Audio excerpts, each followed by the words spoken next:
Still reading the book Dogs, A Startling New Understanding of Canine Origin, Behavior, and Evolution by Raymond and Lorna Coppinger.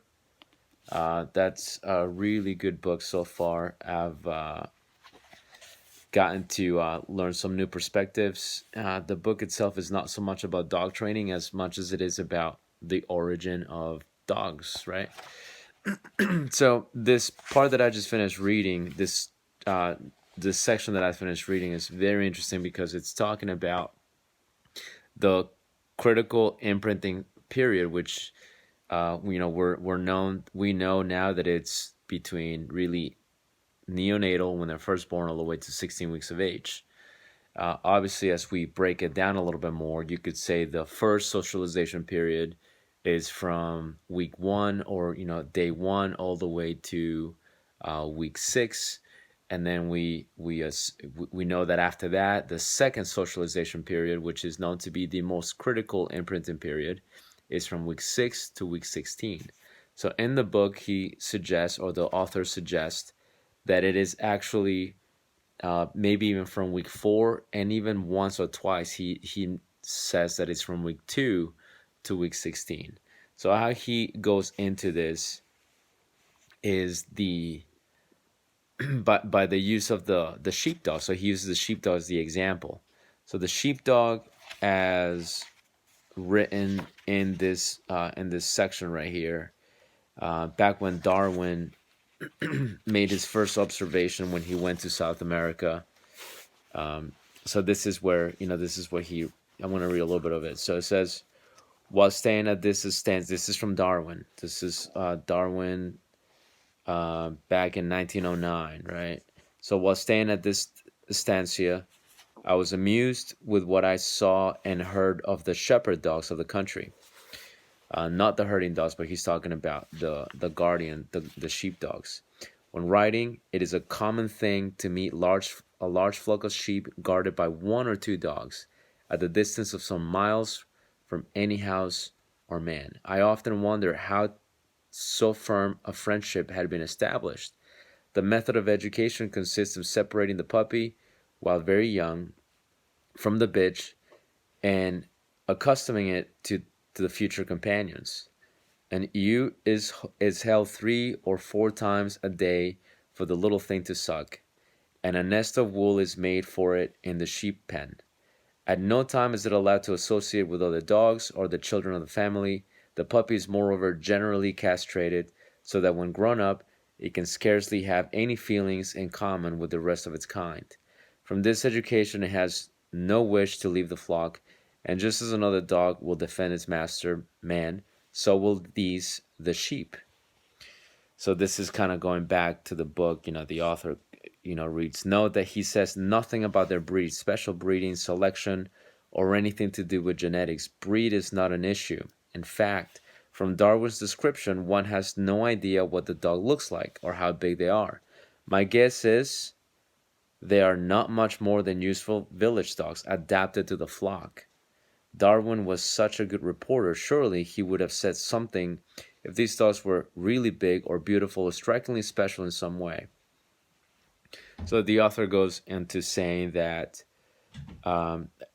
the reason that these dogs are doing this is mostly because this thing is done in the first 16 weeks of its of its life, right? Goes a little bit into more detail here.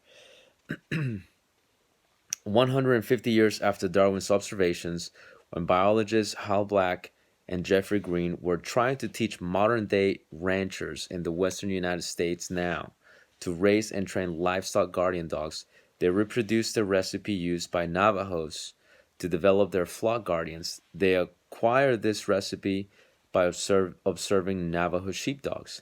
The Navajos were originally taught by Spanish missionaries that the proper way to care for sheep is to raise sheep guarding dogs with them. The system sounds very much like Darwin's formula. So he goes on to say, he puts a lot more detail into this. He does put a lot of emphasis into how it is the raising of the puppy in that critical imprinting stage, imprinting period, that makes the huge difference. And once that window closes, according to the book, it's just over. That's just how it's going to be. And he even suggests that, he poses the question, maybe whatever happens in those 16 weeks, maybe does it potentially even change the genetics of the dog? Now, he does say that he did try this with a retriever, and he did not get the same results, even though he tried it with a retriever. The retriever was not interested in doing what he predicted was going to happen. And then he says, I will explain that later at a later chapter. So I haven't gotten to that spot yet. But he does go into that, puts emphasis on the fact that maybe it's that 16-week period that is the most important, and why a dog will do certain things based on what happens in that stage. Invasive view describes the social behavior within a pack of wolves as genetic. Because of this, the reasoning of dog trainers goes, dogs are descended from wolves, and wolves form packs, and therefore dogs understand wolf pack behavior and should respond to the trainer as alpha or dominant in its life. But is wolf pack behavior genetic? Not really. Pack behaviors, like all behaviors, are epigenetic, above the genes. They are a result of behaviors learned during the critical period. Pack behavior is just one of many social options available to the wolves.